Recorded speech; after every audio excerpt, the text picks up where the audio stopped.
சிறகடிக்க ஆசை சீரியல் இன்னைக்கான எபிசோடில் நம்ம ரோஹிணி வந்து அண்ணாமலை கிட்ட சொல்லிக்கிட்டு இருக்காங்க. இனிமேல் நான் டைவர்ஸ் வந்து தரமாட்டேன். மனோஜோட குழந்தை வந்து என் வயிற்றில் வளருது. அதனால நாங்கள் 2 பேரும் சேர்ந்து தான் வாழணும் அப்படின்னு சொல்லிட்டு அவங்க ரோஹிணி போனதுக்கப்புறமா மனோஜ்கிட்ட வந்து அண்ணாமலை அவங்க ஃபேமிலியில் இருக்க எல்லாருமே கேட்டு பார்க்குறாங்க. அந்த குழந்தை உன்னோடதா அப்படின்னு சொல்லிட்டு.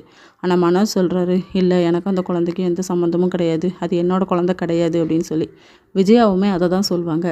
இப்போம்லாம் ஒன்றும் ஏமாற்ற முடியாது, டிஎன்ஏ டெஸ்ட் எடுத்து கண்டுபிடிச்சிடலாம் அப்படின்னு சொல்லிட்டு மனோஜ் வந்து திருன்னு முழிச்சிட்ருப்பாரு. அதுக்கப்புறமா ரோஹிணி வந்து வீட்டுக்கு போயிருப்பாங்களா, அவங்க அம்மா வந்து என்னாச்சுன்னு சொல்லி கேட்பாங்க.